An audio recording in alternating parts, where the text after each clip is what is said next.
Greetings, dear listeners. This is Jonah Goldberg, host of the Remnant Podcast, brought to you by the Dispatch and Dispatch Media. Normally, that's sort of just sort of boilerplate filler words that I use to begin every podcast. I have no idea if they're well advised to keep doing, but they have a long tradition of existence on this podcast. But they have more relevance because once a year, I have to go kick open the stall in the bus station bathroom and pull Steve Hayes out of his miasma and drag him on here to do the annual State of the Dispatch podcast. And I can't figure out, I'm not going to give you a big introduction. Screw that. Occasional writer for the Dispatch. Wow. And very occasional.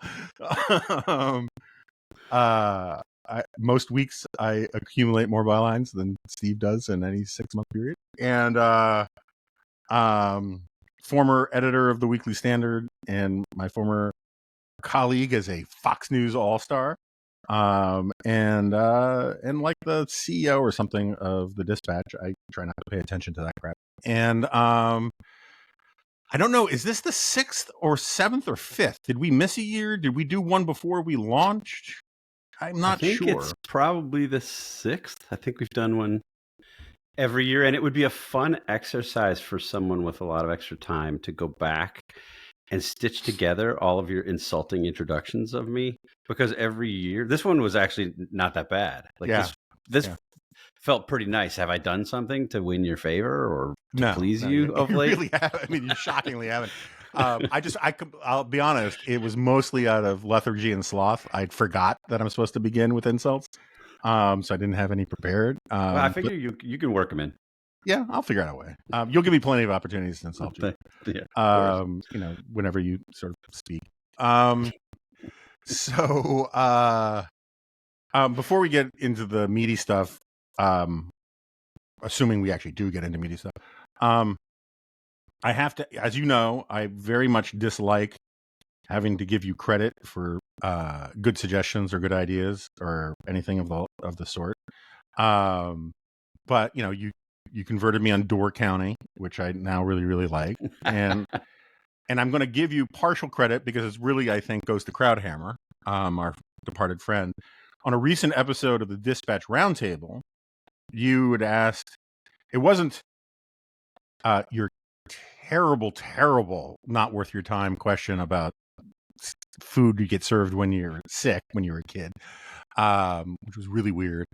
Like so weird that even my wife editorialized about how bad it was. But you asked a good one about like, what do we watch? What do we do to sort of, we want to break away from politics and stuff. And you don't watch a lot of TV. You don't watch a lot of movies, but you recommended Foyle's War. Yeah. Which I'd never seen. And my wife and I are now into the 3rd season, and we really like it. It's sort of a fascinating cultural document in some ways, both in terms like its pacing and its rendition of for those who don't know, it looks a lot older than it is. It looks like it was shot through the same lens that they shot the early episodes of Little House on the Prairie. But it was actually came out in the 2000s, in the early 2000s. And so every now and then it's funny to see now famous British actors who were like played kids or whatever on it. But the way in which it treats, I don't want to get all gloppy here, but the way in which it treats the amount of domestic controversy and opposition and resentment towards World War II is really kind of fascinating, right? Yes. This is like the stay calm and carry on kind of kitsch of World War II makes it sound like everybody in World War II was all in it. They all saw eye to eye about everything, and yet the show is like full of like traitors, war profiteers, scumbags, and that kind of. It's really great. Yeah, it's really great. And I mean, I think my favorite of the episodes, that, by the way, Charles does deserve the credit. I don't. I just passed along his recommendation. The episodes I always found most compelling were the ones where the crime at the center of it, or the problem, the dilemma at the center of it, had to do with something very small. Mhm. and relatively unimportant. Yeah. And it unfolded against the backdrop of this World War II, this Yeah. war. And I found myself continuing to think, like, why does this stuff even matter? It's World War II. Like, bigger Yeah. stuff is happening here. But it all does matter, of course. Yeah. Which is what makes it compelling. And just sort of the weird slice of life stuff, and what an unbelievable pain in the ass like food rations were, and all of the market distorting, like, black market crap that it generated. It's a great corrective while still being very pro-British. Right. Not necessarily pro-Irish. I don't know if you remember, but so, like, I love, because I can only do it with certain Catholic friends, where I like Tim Carney, where I can use pejorative terms for Catholics because he knows I just think they're funny sounding. So I'll often call him a mackerel snapper. And they have there's one episode about the Irish, because for people who don't know, the Irish were neutral during World War II, and there were actual Irish people who were militating towards allying with Hitler because they were, my enemy's enemy is my friend kind of thing. And at one point, this guy says, "Why don't you go back and hang out with the bog dwellers?" And I love bog dweller I love the Irish, but it's great. So we'll see how John McCormick reacts to that. Fair. Mackerel smacking bog dweller, John McCormick. Did you start with this because we are now about to plunge into a long discussion of how we're on the verge of World War III? Is this the segue? I thought it was a gracious way of sort of, first of all, easing into it, and second of all, giving you credit, for something where you were right. It's the nicest thing you could have said about me in the time that we've worked together. And everybody will understand the backhanded compliment, because it was definitely just me passing on Charles' recommendation. For sure. Yeah. So in effect, what you're saying is Steve is only good insofar as he shares the good stuff of other people. You said it well. All right. So big picture, let's say early lifetime subscriber ran into you at a tailgate at a Packers game and was just sort of like, "How's it going? How's the dispatch going?" What would be your basic answer, and then we can get more specific. I mean, the first thing I would do is remind that person that he or she's a member rather than a subscriber. Mm-hmm. But that's a corrective that may or may not need to take place. Look, I mean, it's interesting. I spent the past weekend at a conference in Phoenix, Arizona, called Newsgeist. It used to be run and sponsored by Google. Now it's run and sponsored by the Center for George Soros. News Technology and Innovation, CNTI, which has some of the same leadership as Google News used to have, but goes beyond. It does, I think. I'm involved with them. I've been involved with them for a little bit now. They do really good work on those topics, and they're now hosting this thing. And so I was there, and it's a gathering of a couple hundred sort of media thinkers, futurists, academics, practitioners, what have you. A really terrific group year after year. It's I don't love to go to conferences, but I really look forward to going to this conference every year, because I come away and I've learned so much about the industry, and you can take away practical suggestions from the breakout sessions about things that we're doing. A lot of trust falls. I spent a lot of trust falls. Yeah, there are games that people play at night that are sort of fun, sort of icebreaker games that actually are really fun. Although I didn't participate this year. Anyway, it's great. It's all conducted under Chatham House rules, so I can't be too specific about the conversations or the sessions. But I will say, over the course of the weekend, I got this question a lot, as you can imagine. Mm-hmm.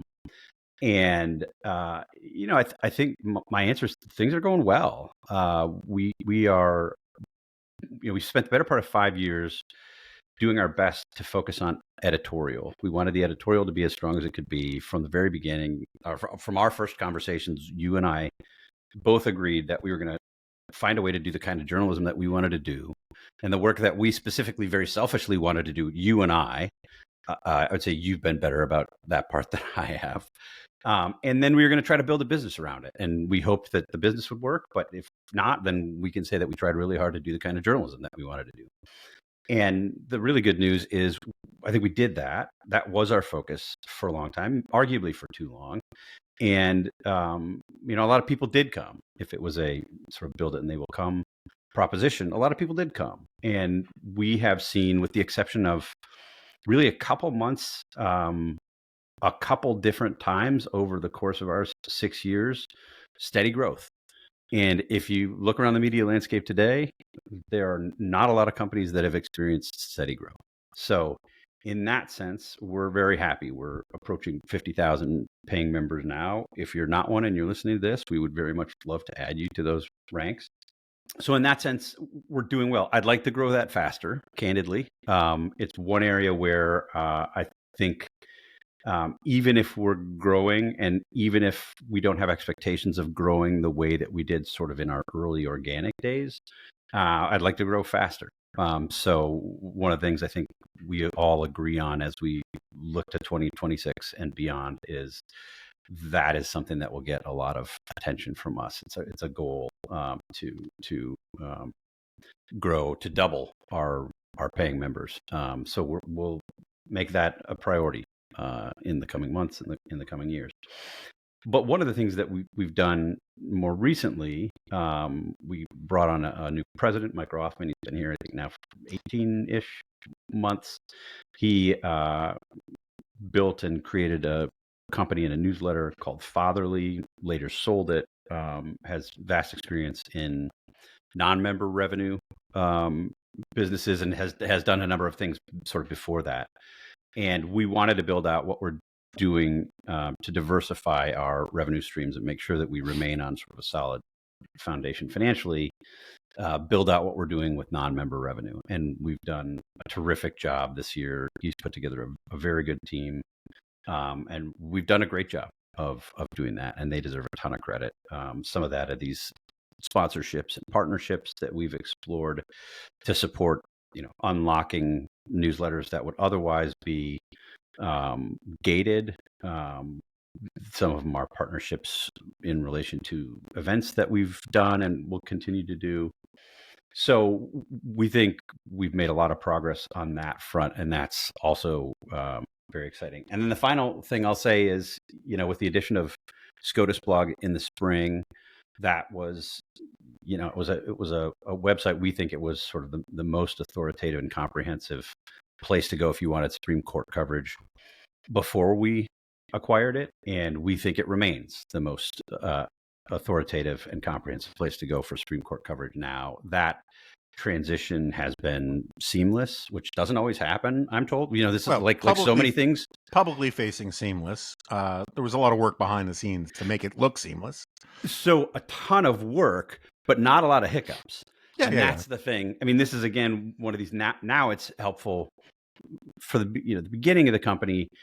We would attribute those successes to you and I sort of stumbling through because we had no idea what we were doing. And we sort of got lucky again and again and again. I mean, we had some good ideas, certainly, I think, but we got lucky a lot. That group blog idea was a fantastic idea. And anyway, things that we made work.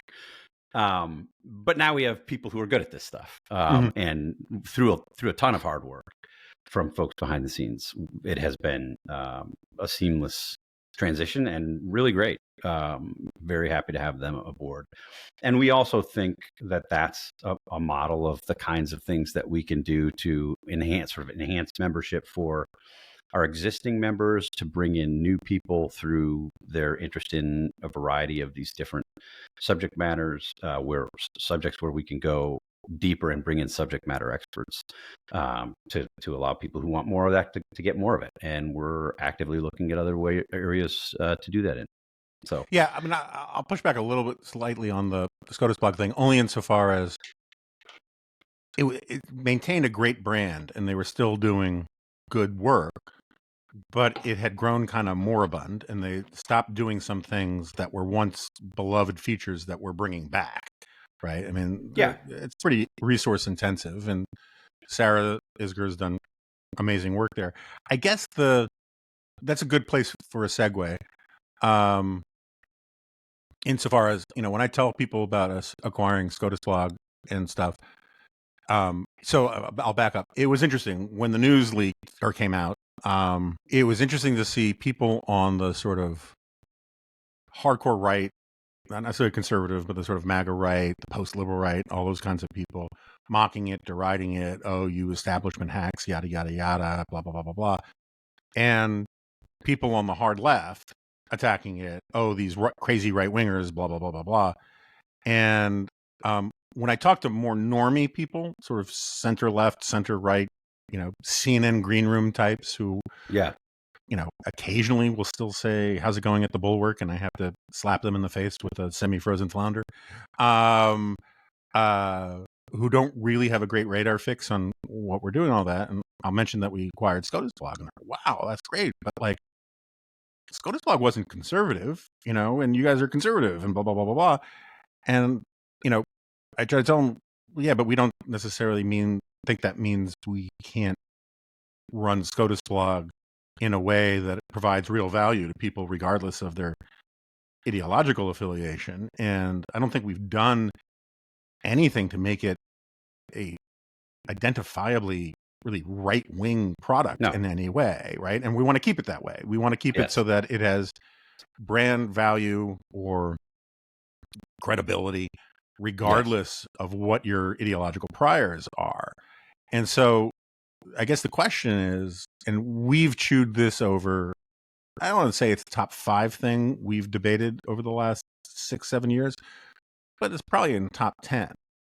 And I think we brought it up every year on this podcast when we've done this incredible chore of a podcast. Is way to keep people listening. Yeah, no, it's like whether, what is the utility?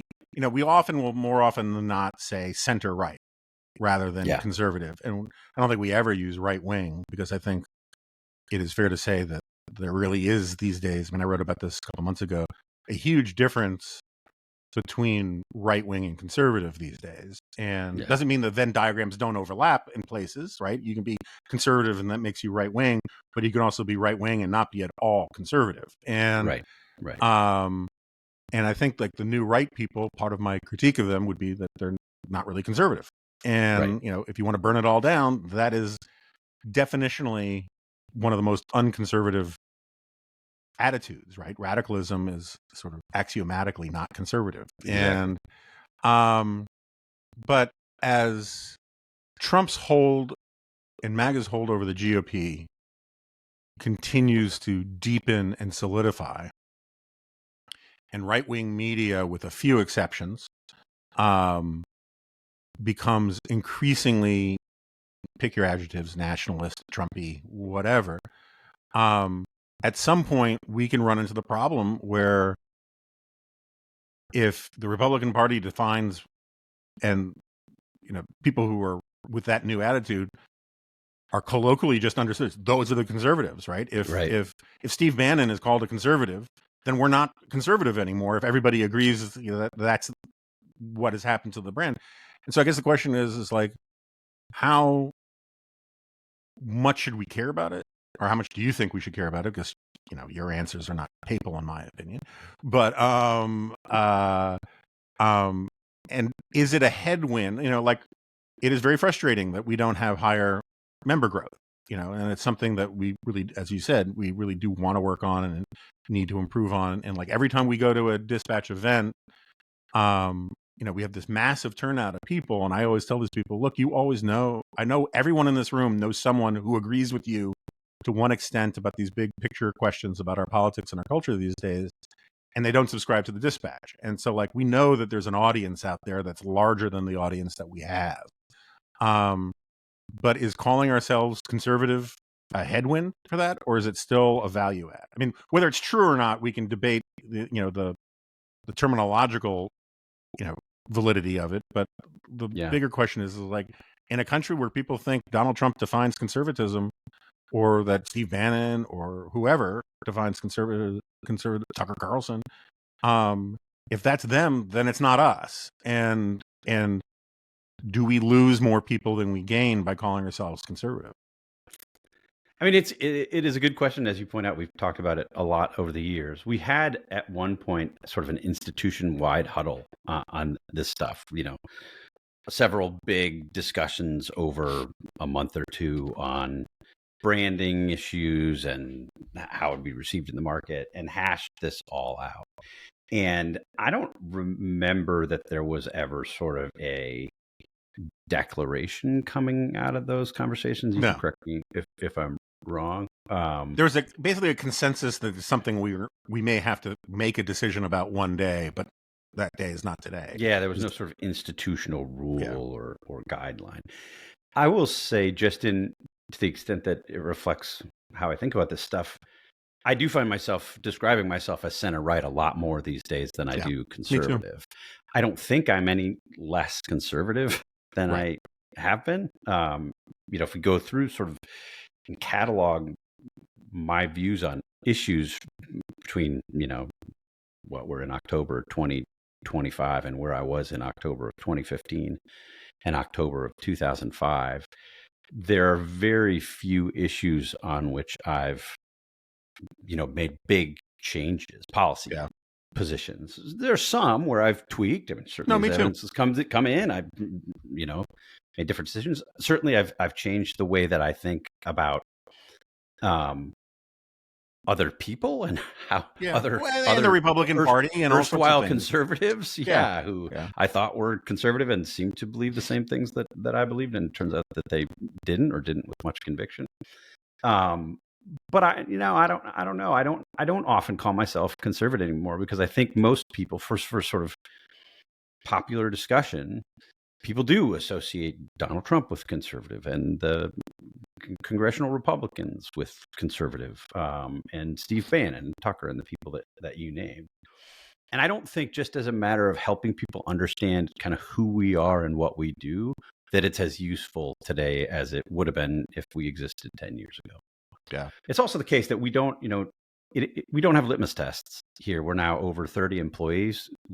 I would not describe every one of our employees as conservative. No. There are certainly people on our staff who are not conservative, who are Democrats. And I think that's a strength rather than a negative. So there's not a sort of mandate that everybody be the same kind of sort of lockstep thinker on these various policy issues, as I think there is some other places. Yeah, I mean, and I don't begrudge my former colleagues at National Review for holding on to the label. That's what the thing exists for, is to defend it. And and these days I think they're on pretty solid ground. It's just as you know, I've been a nerd about different factions of conservatism for a very long time, and people seem to, it's weird, in nostalgia, when nostalgia kicks in for the before times, those kinds of arguments seem really quaint. Yeah. With the exception of the certain hardcore, what we used to call paleocons, who, or the Lou Rockwell libertarians or whatever, but it was all very faculty lounge kind of nerdery. And I always remember Jay Nordlinger, now a Dispatch contributor. We should talk about Dispatch contributors. He always said, look, I get really exhausted with these distinctions that people make. And so he talked about this 25 years ago. He's like, that's why I call myself a Reaganite. Yeah. Because, Reagan is kind of frozen in the history books as what he was or what he wasn't, and how he balanced, pragmatism versus ideology and all that kind of stuff. And we basically know who the guy was and the causes that he prioritized. And I think there's a lot of utility in that. Yeah. I also think the problem with it is that it's this far out from the Cold War. There are problems with it too, because I don't know what. It means nothing to the Utes. It definitely means nothing to the Utes. And, it wasn't more than a couple of years after Reagan's death that, and I think he was largely right analytically. The historian John Patrick Diggins wrote this book, this biography of Reagan, calling him, I can't remember what the subtitle was, but his basic take was that Reagan was a liberal, and his his understanding of liberal was more in the FDR, Truman, American mainstream kind of thing than sort of a Hillary Clinton progressive or anything like that. But when people die, they kind of get owned. They become part of American history, and they become less of a partisan avatar. And there are aspects of Reagan now that would mark him as much more center right than I think a lot of people appreciate.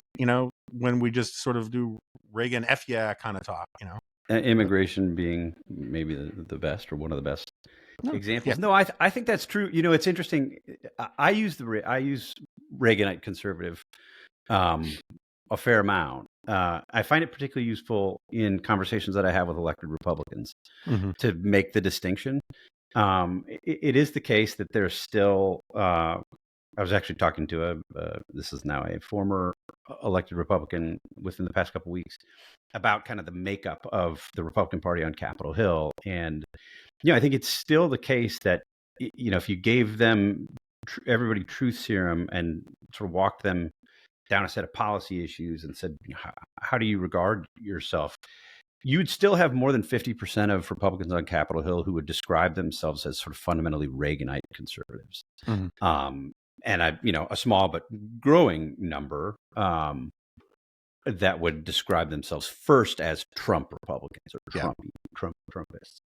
And in that sense, when you're having conversations with them about kind of where we come from and how we approach this stuff philosophically or ideologically, I find Reagan conservatives it sort of helps them understand, mostly because they're older like we are. Yeah. So not to pick at a sore point, but let me do it this way. So one of the reasons why I love the fake lamentation. Whatever this is, I don't know what this is, but like obviously you designed this to pick at the sore point. No, I don't know. It's more not to sound too cruel and too dickish about it, but we made reference, when I use that in the royal we sense, we made reference to your lack of editorial output. And in fairness to you, you've had other things on your plates. But one of the reasons why you haven't done as much reporting as we told all our initial investors you would is that the prospect of hanging out on Capitol Hill and sourcing up in the Trump age filled you, I think it's fair to say, with profound dread. Yes. Right? Like you used to be incredibly, I say this without any backhanded compliments, you used to be incredibly well sourced on the Hill, particularly among, Republicans. And, you would have beers with them, you would, have meals with them, go to football, you knew these guys really well. And I don't want to name check people because I don't want to create problems for them. And some of them are no longer in power or in office. Some of them are on TV now, and made their compromises to do that. And some of them are bat guano crazy, full bore Trumper types. And so for you to be able to do reporting again means you'd have to go up and have drinks with people and schmooze people that you'd have to get into arguments with, rather than sort of hash out the issues and have interesting sort of finer points of policy debates and that kind of, in sort of good faith fun kind of thing. And I guess the reason I bring that up is in part because I make this point that you make, I call them closet normies, the people who, when you talk to them away from a camera, will say, this trade stuff is crazy, whatever, I wish you wouldn't do this tweeting nonsense. It's crazy.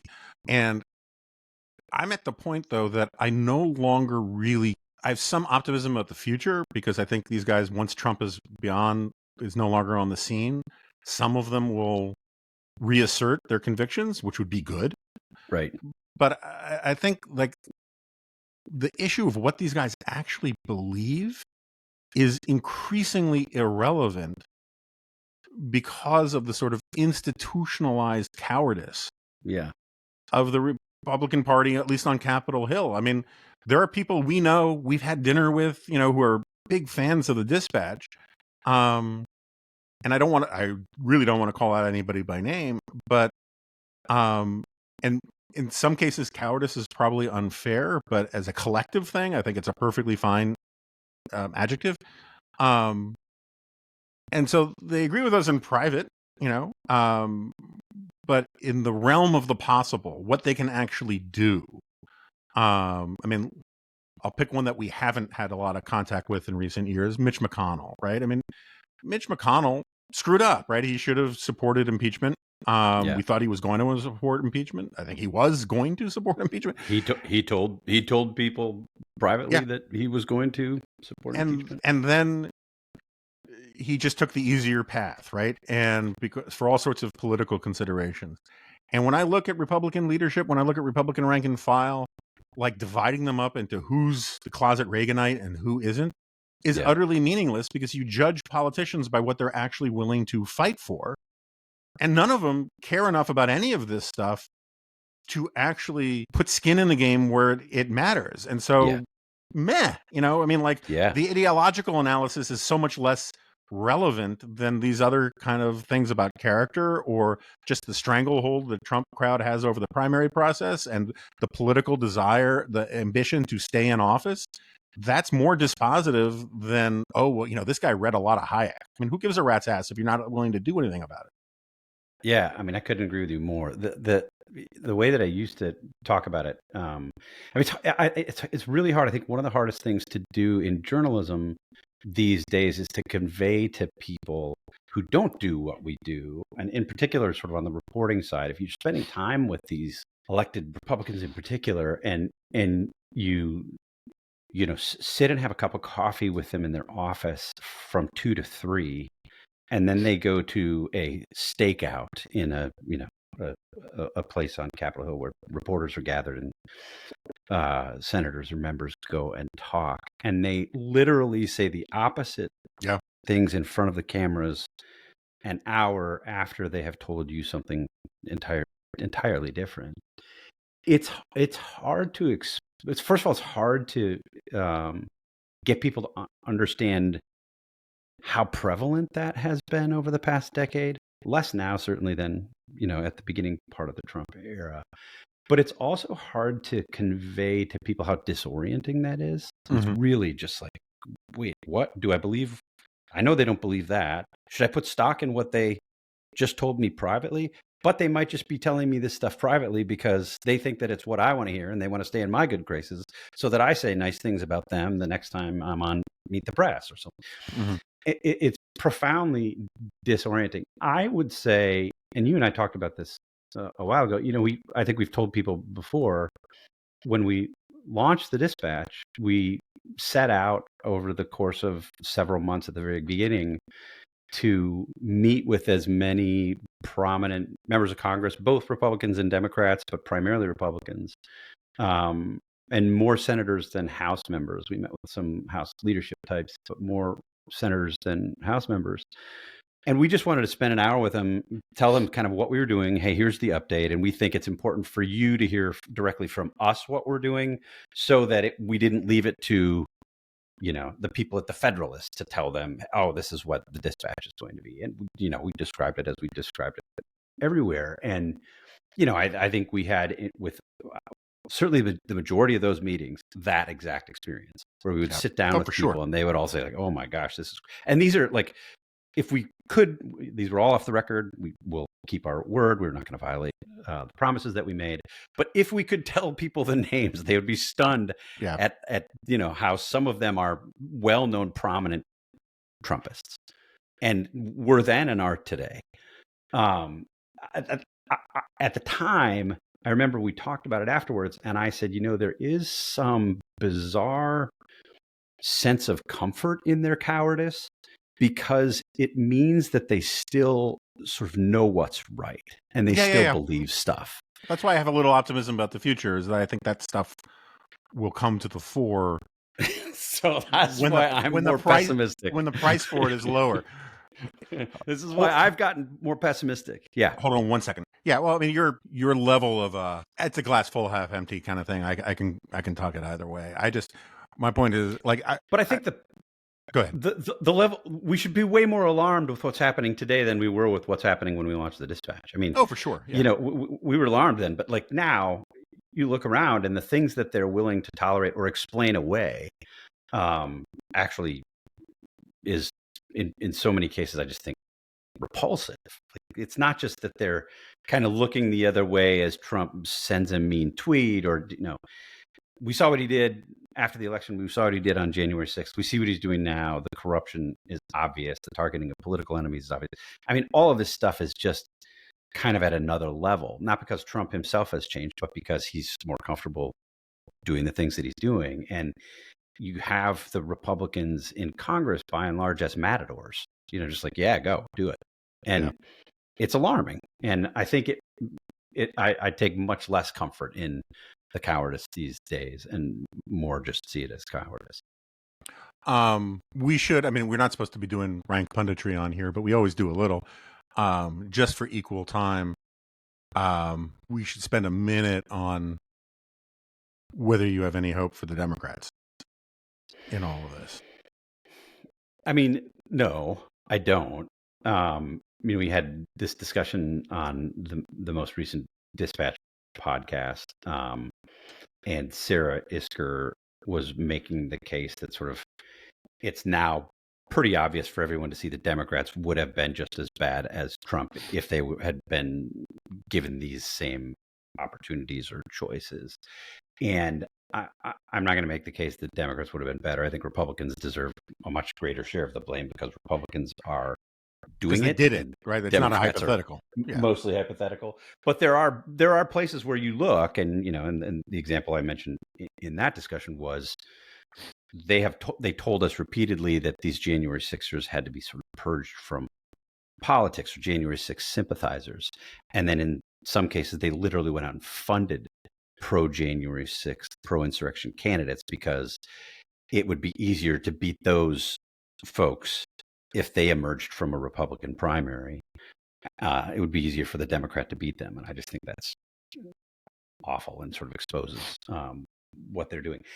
I just think if you look at the leadership of the Democratic Party, they're so confused about what to do. Chuck Schumer has to be one of the worst congressional leaders in recent memory. Not only is he's horrible at making a case. I don't agree with the points of most of the points of the case that he makes on policy, certainly. But even in those places where I do agree with him, where it overlaps some of his critiques of Trump and the excesses of the Republicans, he's so bad at it that you watch him and you think, he's so bad, I don't want to agree with that guy. And I think there are he's also so obviously, I don't think that's an actual word. Easily manipulated. But he's just sort of chicken shit on so many of these things. And the way that he's handled these two shutdowns last March and the current shutdown, I think, are examples of just his willingness to be manipulated. Yeah. I mean, I have my disagreements with Sarah about that. I mean, the broader point, which is that neither party has special access to virtue or good character, right? That both of them are full of politicians who want to get reelected and will take the shortest path between 2 points if they can get away with it. I totally agree with. I do think that just the sociology of the two parties are different, and that it was interesting. I had Elliot Williams on here, left of center, good guy. I see him. He's a legal analyst for CNN, and he was making the case that the Democratic Party is more about institutions, and on one level, he's right, because the Democratic Party controls and occupies a lot of leading institutions. But I don't think the left, let's call it, actually has a lot of care and concern for the health of institutions. They confuse their control for those institutions as a concern for their health, which is a different thing, right? And there's obviously overlap, and you don't want to paint with too broad a brush. Like, our friend Jonathan Rauch obviously cares about institutions, and he's sort of a left of center Yuval Levin type, and he's real and sincere and a brilliant guy. But at the level of generalization, it's like the Democratic Party or the left more broadly just thinks it's natural and right that they control universities because they're smarter and better and all that kind of stuff. And the groupthink that came from that meant that they ran a lot of those institutions into the ground. And just disregarded meaningful, well-framed, good faith disagreements about how those institutions have gone off the rails or ways to improve them in ways that I think, speaking specifically about the universities, you're seeing some real regret now as you see kind of the Trump TNT taken to these universities now. Some of them think, yeah, you know what, maybe we ought to have been a little more literal minded when we were told by the Supreme Court that we shouldn't engage in racial preferences. I remember when I worked on California's Proposition 209 in 1996, and it passed 54-46, and it outlawed racial preferences and quotas in hiring, higher education, public works. And the response from the University Board of Regents and sort of public universities in California in general was just a big extended middle finger. Like, we're not going to take this seriously. And they challenged it and they worked around it and everything else. It's like, well, now we're at this point where we're having less constructive kinds of disagreements about those things. And I think that the evidence that the left, doesn't value institutions. And again, of course, we're speaking in general terms and painting with the proverbial broad brush. But I mean, look at all of the ways in which they sought to dismantle those institutions over the years. I mean, over the sort of when we were baby conservatives, that's sort of what the left was about, was bringing down major institutions that I think we wanted to invest more in.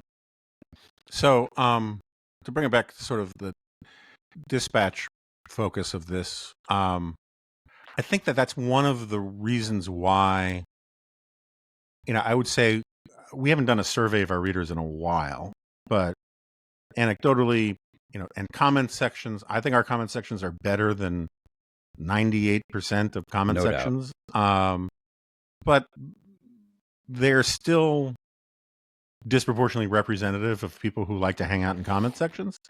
And so that can sort of be a little skewing about what the general reader is like.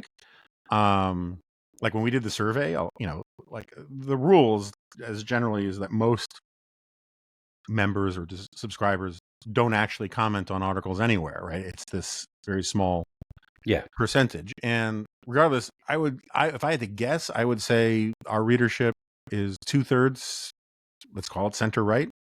Yeah. But we have a real healthy center left readership. And I think that one of the reasons why we do, which was always part of our goal here, right? It was not explicitly stated in the manifesto. It was to solve, what I always used to call the crazy aunt or the wacky uncle problem. Yeah. Of having enough credibility that if that at Thanksgiving dinner, your crazy MAGA uncle said something and you said you think that's wrong, and you say, and you explain why and say, well, where do you hear that? You can say, well, I read it in the Dispatch, and we would have sufficient credibility that not necessarily the crazy uncle would change his mind, but like he couldn't just, those Dispatch guys, blah, blah, blah, blah. And similarly, if your crazy aunt said something crazy left wing, you can say, I don't think that's true. And where do you hear that? In the Dispatch. And again, I'm not saying that we have oracular authority and infallibility or anything like that. But when you think about the media landscape, there were only a handful of publications or platforms that could do that. Wall Street Journal's one, right? You could send a Wall Street Journal article in either direction and it would have some credibility. The Economist is another one. But for a lot of people, fair or not, you send them something from Fox News, it's Fox. I don't believe it. Or if you send them something from MSNBC, let me just say, I think that's fair. Yeah, right. But my point is, there are good people at Fox, but yeah, that's fair. Yeah, right. And the same problem with MSNBC, right? And correct. Yes. And the problem where it's unfair is that sometimes Fox is actually just citing actual facts, and the facts are the facts. But I think you're right in terms of brand. It's fair, and yeah. And I think the key to it is that while we're pretty ideologically grounded, the fact that we are just simply not partisan, yeah, I think is a huge part of it. It's like once you convince readers that we're not saying anything that we're saying for the benefit of the Republican Party or simply to harm the Democratic Party, they can greet not necessarily new conservative arguments, but some of their filters go down. And I think that's sort of the sweet spot that we want to be in, is like, we don't mind at all when people disagree with us. And it happens every day. I think the best sign of audience capture is when your audience agrees with you entirely on everything. But and again, something that was in the manifesto that you wrote in the, I mean, we call it the manifesto. It wasn't meant as a manifesto. It was meant as our opening day post. It's just, I mean, the headline of it was the ever sexy, "What are we doing?" Yeah. I mean, it was just meant to explain what we were doing, but as it happens, it included sort of our big picture thoughts on kind of what we wanted to build. And I forget exactly how you worded that section, but it was great. It was basically like, if you're coming here, and I've said this to people in the past, if you're coming here because you think you're going to agree with everything that we say, and your goal is just not along while you hear it, don't come here. Like, that's not what we're doing. You know, you'll be happier somewhere else. You know, people who want that can go to places like Fox. We want to have sort of the messiness of the arguments and the debates and the back and forth and things like that. And I will say, you know, as I hear you sort of talk, first of all, I should say, I think that was the 175th time I've heard you do the Uncle Turkey for sure. Dinner thing. Like, the number of times I had to listen to you do that when we were pitching investors was just like, I know. But the point, I think, as I was listening to you sort of walk through that and expand on it, and look, if you ask me to, I can go through a long list of things that we haven't gotten exactly right since we launched, and certainly I can give you a probably even longer list of the things that I've done wrong or wish I would have done differently. But like, one of the things we did get right is we've created a culture of intellectual honesty, sort of above all else. And we aren't sitting here weighing other things. It's not like you don't stop before you write a G file and say, how is this going to play with, you know, the Senate Republicans? Or I wonder if so-and-so is going to be mad if we publish X, Y, and Z. It's just not something we do.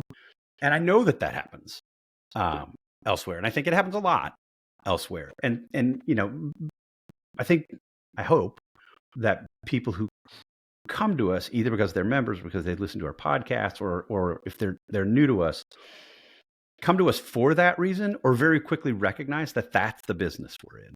Mm-hmm. And going back to my experience at Newsgeist, this conference I went to over the weekend, one of the things that was the most gratifying about the weekend there, it was great. I learned a ton. We had really interesting conversations on AI and its implications for sort of what we do and what the next couple of years is going to look like. Really interesting conversations in a very refreshing way about what I took to be kind of a new openness to conservatives in the newsroom. Not just like, hey, we can have all of our sort of left-leaning friends do the news and we'll have a couple slots for conservatives on op-ed pages. Like, actually, like, incorporating conservatives in the newsroom, and conservatives can go out and report the news just as well as liberals can go out and report the news, and why it might be advantageous for media companies, mainstream media companies, including very big mainstream media companies, to employ conservatives and to seek to employ conservatives in the newsroom, gathering news, writing news stories. Really encouraging on all of those levels. But the thing that just on a personal level, I found so gratifying was the number of people who came up and basically made that comment about the Dispatch. Mm-hmm. I'm a Dispatch member. I read this, you know, that have specific comments about the Morning Dispatch and specific comments about, you know, one of our writers or one of our contributors or everything. But the common theme was, I like you because I can trust you. I think you're intellectually honest. I don't agree with 40% of what you say or 80% of what you say, but I think you come to what you publish honestly, either because you've done the work and you've done the reporting and you've made sure that it stands up, or because you're not playing a side or carrying water for the Republicans or worried about how something is going to play. And I think, if this thing went away in 6 months and that were the legacy, I would be extraordinarily proud of that and proud of the incredible staff that we've put together to do that. Not to get cheesy, but I mean, we have an unbelievable staff, and we have the culture we have because there is this shared sense of mission, and to sort of watch the staff that we have work as hard as they do that every day. It's not an accident that people leave our work, I think, believing that. And look, again, open to criticism on a bunch of fronts. We certainly don't get it perfect, but if that's one of the main takeaways about what the Dispatch is for and what we do, that's really rewarding. Yeah. So when in the editorial meeting, when you recounted more fulsomely how well received you were at this pointy-headed news guys thing, and how much the ground has shifted to allowing for the idea of having a conservative in the newsroom and still be a good journalist, I commented that as the co-founder of the Dispatch, what I hear is Steve went and told this big muckety-muck meeting of journalistic heavy hitters that you should now poach reporters from the Dispatch, and you said no, I said not to, and we'll see. But I no did one make a comment just quickly. I did make that comment and said, hey, please don't come after our staff. But I will say, like, if I'm, I'd rather we keep our people. I think we have a really terrific group of people as colleagues right now, and I wouldn't want to lose any of them. But there could be worse things than it's good that they're the New York Times came and wanted to hire one of our young reporters because they think that he or she does a great job in certain areas. Like there's a you were the one when we launched who said you wanted to be an institution builder because that's what you'd learned from Bill Buckley, and it's one of the things you'd admired from Irving Kristol and others. That would be the surest sign that it's working. And look, it is working. I mean, we lost Luis to the Atlantic. We lost that David French hack to the New York Times. Our former executive editor is now the op-ed editor, is the opinion page editor of the Washington Post. I mean, he went to the Economist first, so they poached him from us from there, first. But it's a better problem to have than like, hell, we can't take someone from the Dispatch. We should, in the time we have left, do some other sort of check some other boxes. So first of all, I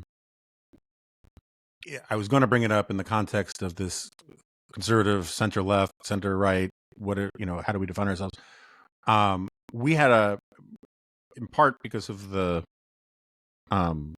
really fantastic job that Declan Garvey, our executive editor, has done. And, one of these days, we'll probably have to take off the exploding pain collar that we put on him to make sure he doesn't get poached. But for the time being, he can't go. But we kind of reimagined our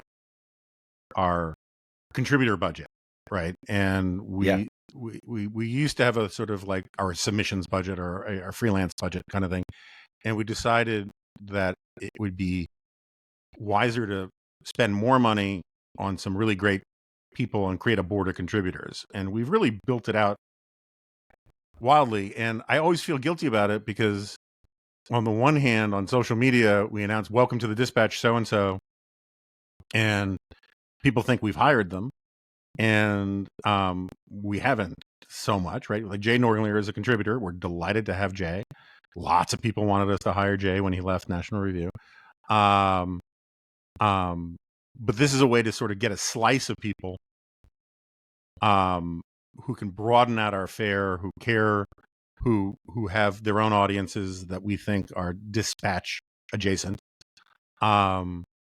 But that contributor list, if you go through it, there's some like very hardcore traditional Reaganite types, and there are some center left types, and there are people who look down their nose at that from both sides, and I could not give a rat's ass. But it's worked out really great for us, I think.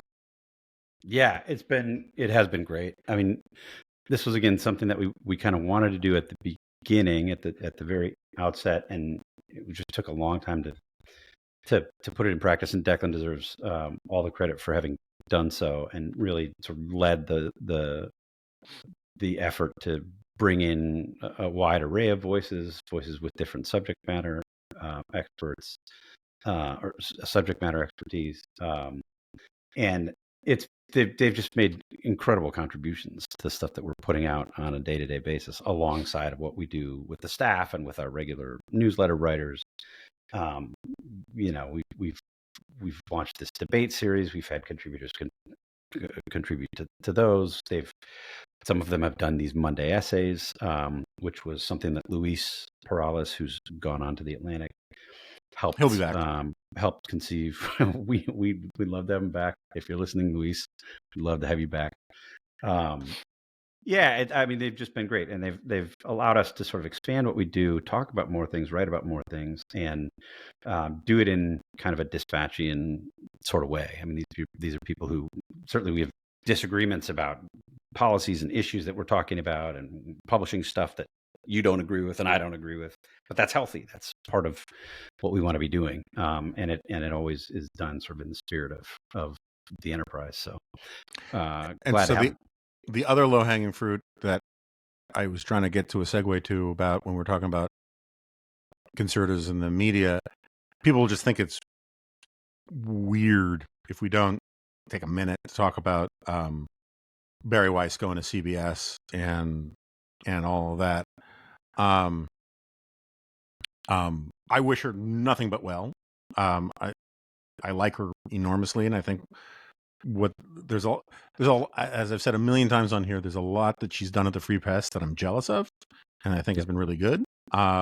Their mission, like, this is not a criticism. Barry is an op-ed editor.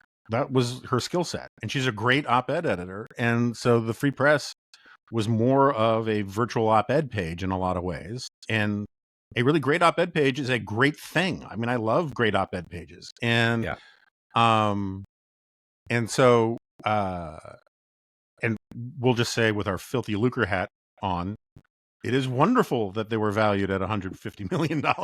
It is great for the Dispatch. But I think there'll be a lot of headwinds for her at CBS.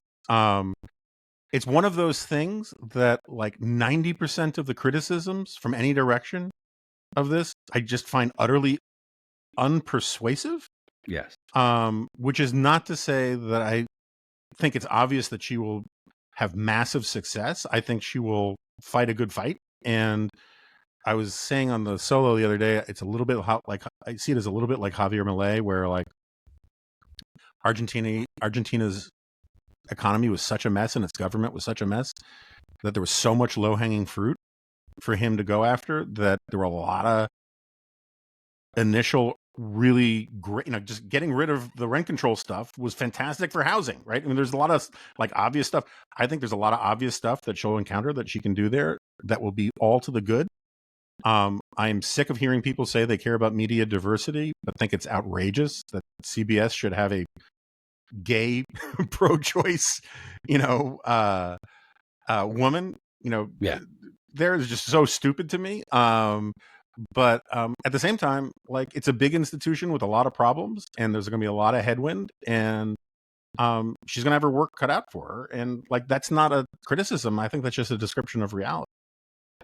Yeah, I think that's right. I mean, obviously, it goes without saying that she built and ran the Free Press in a way that's different than the way that we built and ran the Dispatch. Or if not, we would have done the things that she did, and she would have done more of the things that we did. So they're different entities, and they have different approaches. And I think your point about sort of it being a big op-ed page is correct. Although I will say they've published some really terrific reporting. I mean, there are days I wake up and I look at some of the reporting that they've done, and they get people places quickly, and I look at some of the reporting they've done. I think that's outstanding. But I think I'm that's glad. sort of like in the tradition of the Wall Street Journal's op-ed page, which will I think so. occasionally dip into reporting and to great effect, right? I mean, I think it's good. Yeah. No, I think that's true. One of the ways I think you're right about her sense as sort of what will get attention. She has sort of this preternatural ability to sort of understand, hey, if we do this way, this will create buzz. Sort of, I mean, I almost think honestly like a throwback to the old Tina Brown way of doing that. There. They just got it in a way that I don't like. That's not the way my brain works. And to a certain extent, the way that we're built institutionally, it's not sort of what we're trying to do, perhaps to our own detriment. I mean, how many times since we've been around have I been made fun of for making subject lines or something less tittillating? A lot. I mean, this happens. You are a huge fan of boring headlines. I mean, it's weird. I mean, look, we're in some ways we are playing a really long game. Like, my view on subject lines and on clickbait headlines is, if you promise something that you don't deliver when they click, they're not going to click very often. They're going to go away. So I would much rather have a dumb subject line, not a dumb, an unsexy subject line, a dull subject line, and have people know that when they click it, they're going to get sort of solid reporting and analysis, than a super sexy subject line and they go in and they're like, where's the goods? So I wouldn't do that. The Free Press, like, they've also done some really interesting and good events, but they did one on immigration. I just remember this, where it was a debate between Ann Coulter, Sohrab Ahmari, Nick Gillespie, and Cenk Uygur.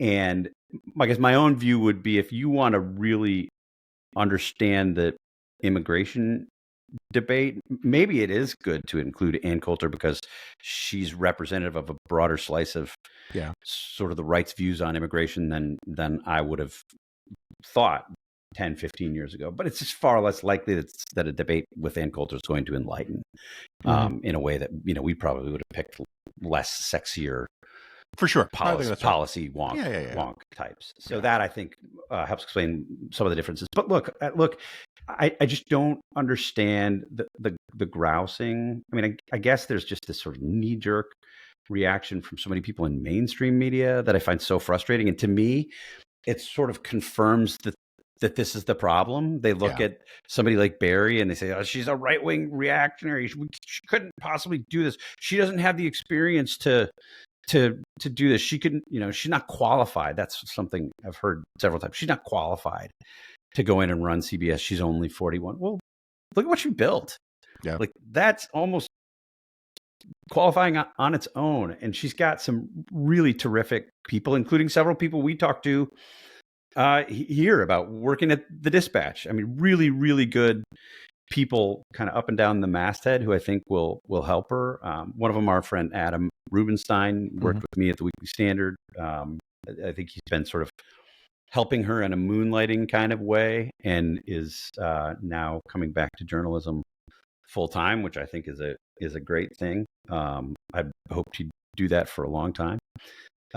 So yeah, I think it's welcome disruption. We'll see what she does at CBS. I mean, CBS is in a weird place, right? I mean, network television is in a weird place. Yeah. So we'll see what she does with that. If the merger goes through, she may have other bigger roles or equally big roles. I think it'll be fun to watch, and I hope they succeed. Yeah, no, I do. I sincerely do. Okay. What is there anything else? Shouldn't probably just talk about Barry Weisby, the ending, the denouement of this incredibly important podcast that now literally dozens of people are still listening to.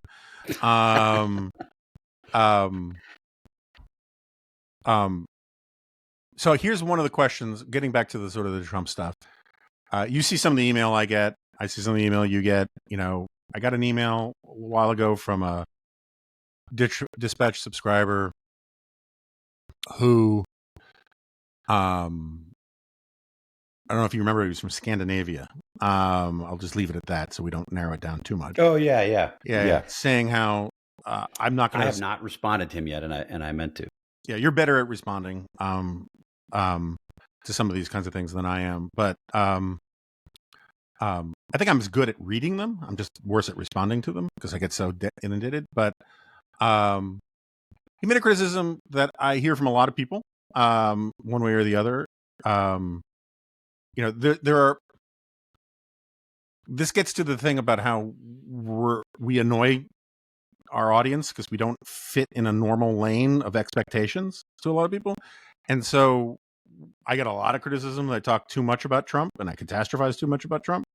And I got a lot of criticism, and like I'm obsessed with Trump, and I have Trump derangement syndrome, I mostly have contempt for the Trump derangement syndrome claim. But as a writer, I feel it myself. That's why I wrote a couple weeks ago about the boredom of writing about Trump in the Trump age, is because it's like basically the same arguments over and over and over again, just with like slightly different context. This week he's going after law firms. Next week he's going after, John Bolton or James Comey or whatever. Or this week he wants to send troops to this city. Now he wants to send troops to that city. Am I going to write the same column about the troops he sent to this city because, it's another city and it's another thing? Anyway, I get why, if you are of a more bulwarky orientation, and I don't necessarily mean that disparagingly, if you sincerely believe, and I think we both think that there is a plausible, defensible, non-deranged argument to be made that what Trump is doing is really dangerous, that he certainly has the potential to do really terrible things, that his consolidation of power and all these things is violation of constitutional norms, and in some cases the actual Constitution. If you're watching this, particularly from your Scandinavian readout, and you think it is obvious that this guy is going, Juan Perón or worse in sort of authoritarian style, why the hell are you writing about anything else? And I guess the question is, we have a certain amount of that beat covered by Nick Catoggio, and it's not like despite people saying I shirk from it, I don't feel like I do. And I don't feel like Kevin does. And on the more reported side, I think we cover this stuff really pretty well. But just for the sake of argument, let's just say, remember your old pal, Dick Cheney? What was it? It was the 1% issue, right? If there's a 1% chance that terrorists get a nuclear weapon, then 100% of the effort has to be dedicated to preventing that, or something to that effect, something along those lines. Yeah. If there's I think 1% is low. I mean, I do. If there's a 20% chance, a 30% chance that the guardrails won't hold, that the cowards that we were talking about in Congress won't stop them, that the cabinet, which is now full of just loyalists with a couple partial exceptions, right? And certainly the bureaucracy of the federal government and the bureaucracy of the Republican Party, if all of them are dedicated to the proposition that whatever Trump wants, he should get, and what Trump wants is to stay in power and to exert, authoritarian-ish control over the United States and all that kind of stuff, shouldn't we be paying more attention to that stuff? I mean, like it's a difficult editorial balance kind of question. If you think it's a reasonable fear, even if you're not as convinced as some people who think it's 100%, if it's 50%, if it's 30%, like when do you say, okay, normal protocols are over, we have to go on, we have to flood the zone on this stuff and man the barricades kind of thing. It's hard for me to figure it out myself from one week to the next. Yeah, no, I'm with you. I think it's an ongoing challenge, and I'm open to criticism. I can certainly understand it. It also should be said about that particular correspondent. I think he has some sort of academic background in sort of the study of authoritarianism. Which is one of the reasons why I cited him, because I don't think his argument is irrational.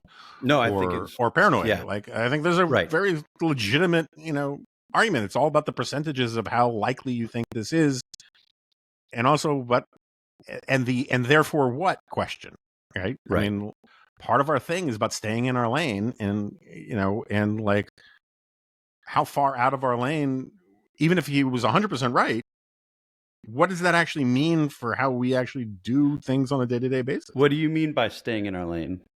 Well, I mean, to put it this way, I,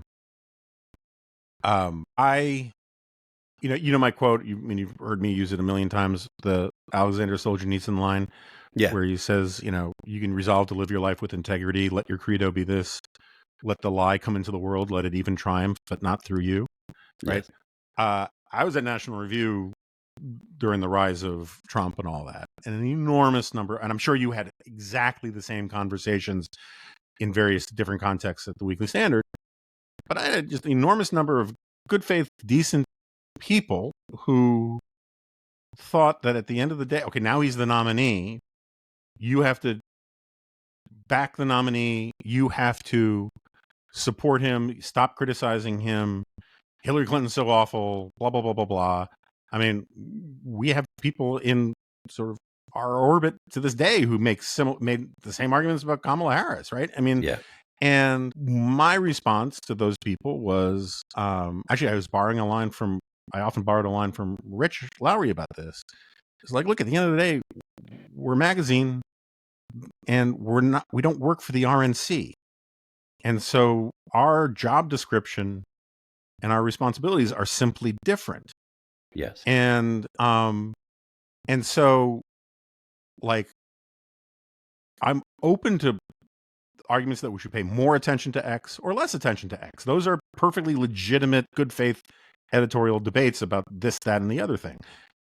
The question is, we're just a small media outlet that wants to get bigger while staying true to sort of our philosophical commitments, and acting like we're going to now galvanize people for a political movement, Right. that we are going to serve as sort of a 501c3 super PAC to, frame the issue in a political way and get involved in partisan politics.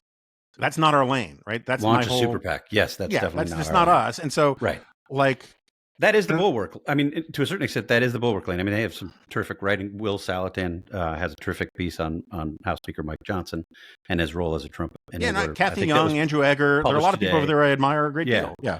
But Sarah Longwell is a with. political activist, runs political campaigns, and I think is an example of somebody who just hasn't been very honest about this and hasn't been very honest about us. She said at one point last year that you and I had refused to take a stand against Donald Trump. I mean, nobody's sane who has paid even casual attention over the past 10 years would say that we have not taken a stand against Donald Trump. So I think, look, I mean, first of all, people should know there's no number. Like, we don't have a percentage. We're like, okay, every day we're going to publish 30% of our stuff about Donald Trump or 60% of our stuff. There's no number.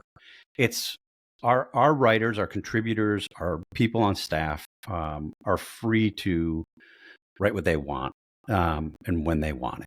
And Declan, the executive editor, and his team of editors does I think a terrific job of making sure that we're offering different things up at different times. Some days we'll have an abundance of Trump-focused pieces.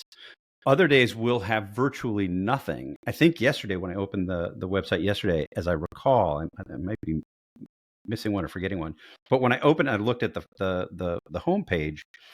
I thought, wow, we really don't have much about Trump. And this is I'm in a moment right now. I mean, it's been in a moment like this for a long time, where the stuff he's doing is truly alarming.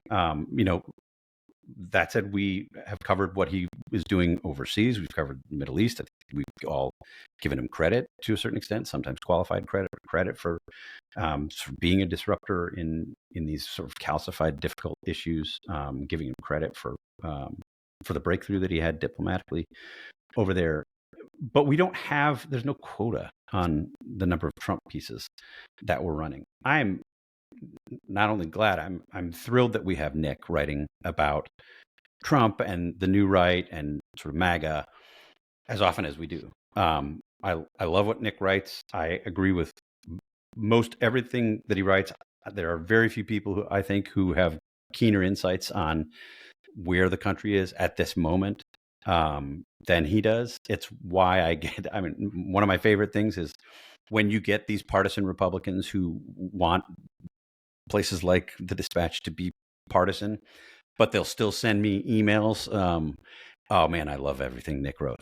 Nick writes. Did you read Nick today? You know, I'll get these emails, and that brings me tremendous satisfaction. But we don't have a number. There's not sort of a ceiling or a floor. I will just say, going back to the original question on that correspondent, I am alarmed. Like I'm really alarmed with what's happening in the country right now. It's very hard for me to see where this ends in a good place. I worry, and you've heard this both in our conversations on the Dispatch podcast and in our private conversations. I worry deeply about political violence coming from all 360 degrees of the circular spectrum. And I really worry about the ways in which he's abusing power today and the level of corruption. It keeps me up at night. I'm glad that we publish what we publish about it. I wish we had 100 more people so that we could do deeper dives, particularly on the corruption stuff, which I think is just very hard to get a handle on. It's hard to capture. I think the corruption is so plentiful and so frequent that it's just hard to break through. It's first of all, it's hard to understand it, and secondly, it's hard to give people a sense of just how significant it's become in this second Trump administration. So I'm worried. I'm glad we cover it the way we cover it. I hope we continue to do it. I'd love for us to break more news on that. We have really terrific reporters and writers who are doing some of that work. But I'm also really glad that we're publishing stuff that's, there's this term news avoiders.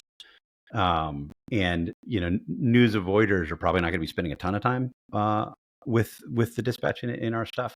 But I also think it's healthy to have conversations, to engage in reporting and writing podcasts that aren't 100% focused on this and aren't 100% of the time hair on fire. I remember the people who pointed to sort of Elon Musk giving the mock Hitler salute and said that, the era of the American Hitler is nigh because he was working on Doge. Well, I don't know. I thought it was weird what he did. I didn't know what the hell to make of it, but I didn't think that it meant that suddenly, we were going to have sort of the Third Reich. And I think if you're constantly at 11 on a 1 to 10, people tune you out. I don't want people to tune us out. That said, I'm not telling anybody, you're not telling anybody, Declan's not telling anybody. If you want to write this, if you want to pitch us a story, if you're a contributor, if you're a newsletter writer, you can't do this. If they want to write it more, we'd be happy to have more of it. I do think that, providing people interesting sort of looks at our evolving culture, things that aren't so focused on politics qua politics all of the time is healthy. And we will be looking for other ways to do that. I think it's good. We have this on the Dispatch podcast, which is the flagship podcast, the Dispatch. We usually end with this not worth your time segment. And part of me thinks, except for the fact that I love that segment, maybe even especially on the days that you don't love it, I just love to look at you. You're just pissed when I'm asking about comfort foods. But I love the segment. I like that part of the discussion. Certainly if our commenters are representative, they like that part of the discussion. And I've often thought maybe we should just have a not worth your time podcast where it's just talking about stuff that's not on the news. And, having a bunch of smart, interesting people talk about other stuff. Yeah, I do a podcast I don't know how you'd contain like that called Glop. But we could do more. We should do more of that kind of stuff. I think in the Skiff, which is for members, only. Yes. And look, just the last point of this is like, I think the thing that gets people into trouble and has to do with a deeper problem with our culture is that it's the stay in the lane thing, right? It's like once you pick some social justice kind of issue, I don't know. I mean, like, I think I mentioned this recently somewhere. I remember Obama's head of NASA, when asked what his mission was his first response was to make sure that women and people of color are attracted to STEM or something like that, right? It's like, no, your first job is like to get to friggin' Mars or like a space station or something like that, right? And it doesn't mean you can't care about that stuff. But it's as you all always likes to say, the first job of anybody in charge of an institution is to ask, what is my role here? Yeah. And I think because of the flattening of our social and cultural landscape, you get people who think that is the job. The National Poetry Foundation lost its mind during the Black Lives Matter stuff, and had the entire leadership was toppled because they weren't sufficiently committed to fighting racism and colonialism and all sorts of stuff, right? It's like, your job is to find poets and publish poetry and do some readings. I don't know what your National Poetry Foundation does, but it's not this. And I think there are a lot of people on the left and the right, this is an American problem, maybe it's just a modern problem, who think that once you agree with the premise of something, that something is a problem, then it doesn't matter where you are or what your job is. You must do everything you can to fight and fix that problem. And I think this is one of the things that's ruined a lot. It's one of the reasons why Congress is full of cowards, is because they think their job is to advance the cause of Trump or the Republican Party rather than do the things that Congress people, senators and congressmen, are elected to do as stewards of an institution. And so,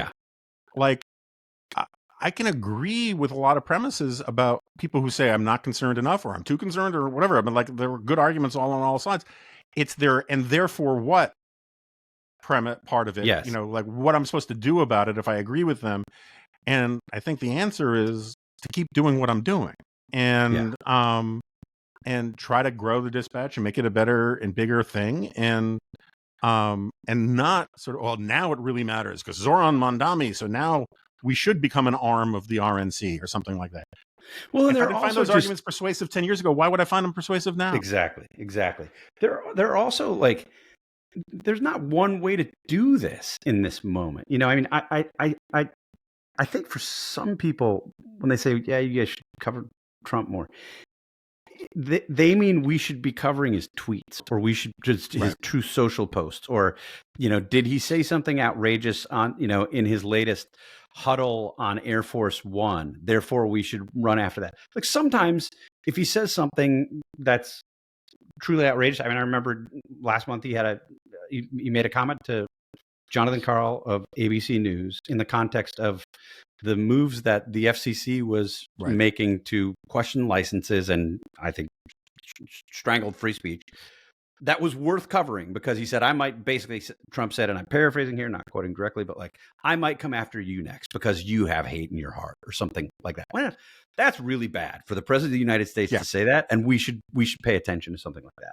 If it's some throwaway thing or some shot he takes at Chuck Schumer, I don't want to spend time doing that. But it's also, you can't just look to Washington to focus on what this stuff means. We have this fantastic piece that we published today by Grayson Logue, who's an incredibly talented young writer on our staff, where he looked at the sort of challenges of being a pediatrician in an age of growing vaccine skepticism, and talked to some pediatricians who said, on the one hand, boy, I don't want to dismiss treating kids of vaccine skeptical parents because, one, I want these kids to be healthy, and so I'd like to treat them. And two, if I'm willing to treat them, I might over time be able to convince the parents that they shouldn't have the kinds of mistrust that's being sown by RFK Jr. and others. On the other hand, if you have a practice that accepts a lot of the kids of vaccine skeptical parents, do you in some ways potentially endanger parents who don't feel that way and are bringing their kids to the practice? Do you put them at more risk? Do you have to spend more time as a physician talking to the parents of vaccine skeptical kids and parents who are vaccine skeptics in such a way that it costs you money that you could be spending on other patients? I mean, deeply nuanced reporting, really difficult issue. Certainly it has its roots to a certain extent in the political debates that are happening here in Washington. But this is the kind of stuff that people are grappling with in their day-to-day lives as they figure out how to do this. Like parents deciding, like, would I go to a doctor that allows these patients in? Pediatricians who are saying, should I treat them? Should I not? What is the Hippocratic Oath demand of, I mean, really interesting, nuanced reporting that I think in so many ways provides a lot more value than, yet another screed about some silly thing Trump said about, Zoran Mamdani or Chuck Schumer. Yeah. I mean, the a shorter way of saying when people say you should be covering X more, whatever X is you should be saying more stuff that I agree with more, right? Which is a kind of audience capture, right?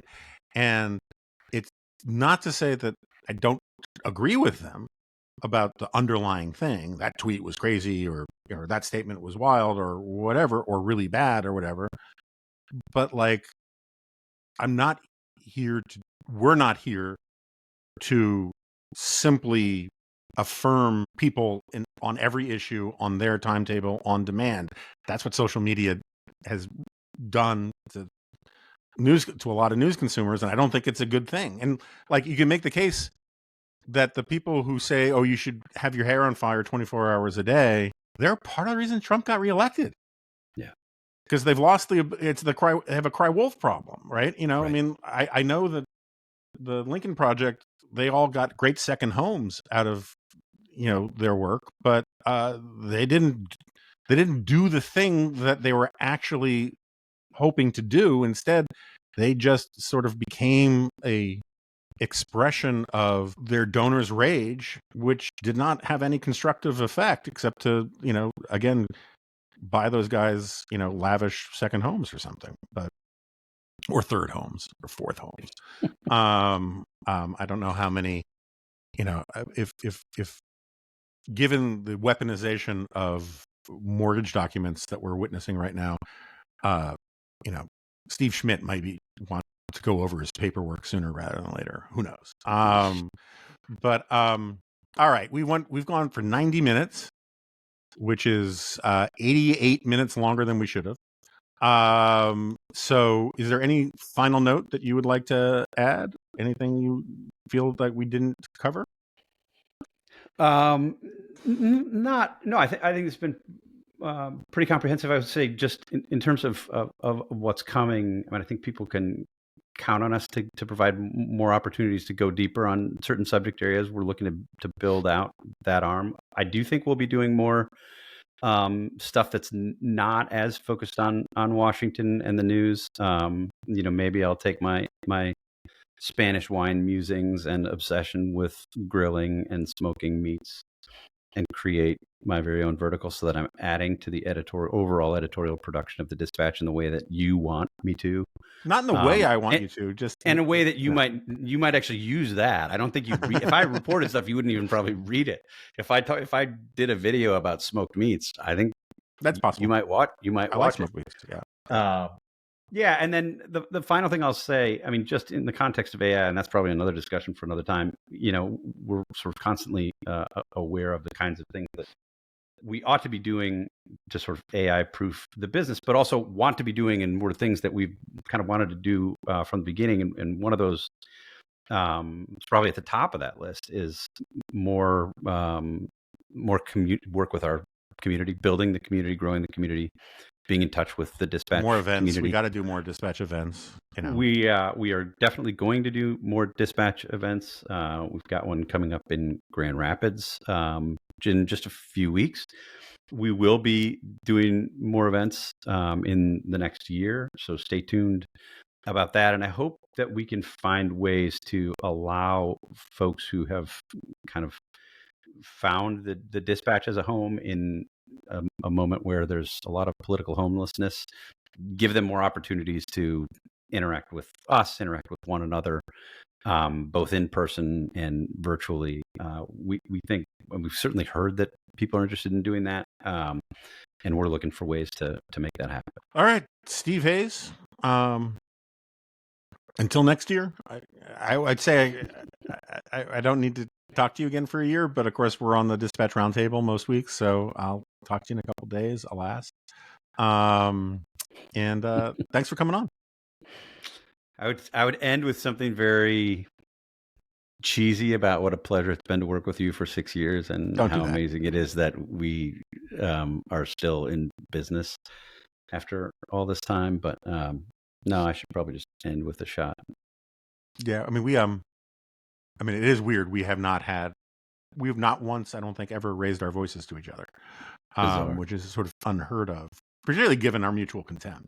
But our very evident mutual contempt. All right, just say no, you won't. This is a podcast, and get the fuck out of here. I don't think we should cut that. No, you won't. This is a podcast.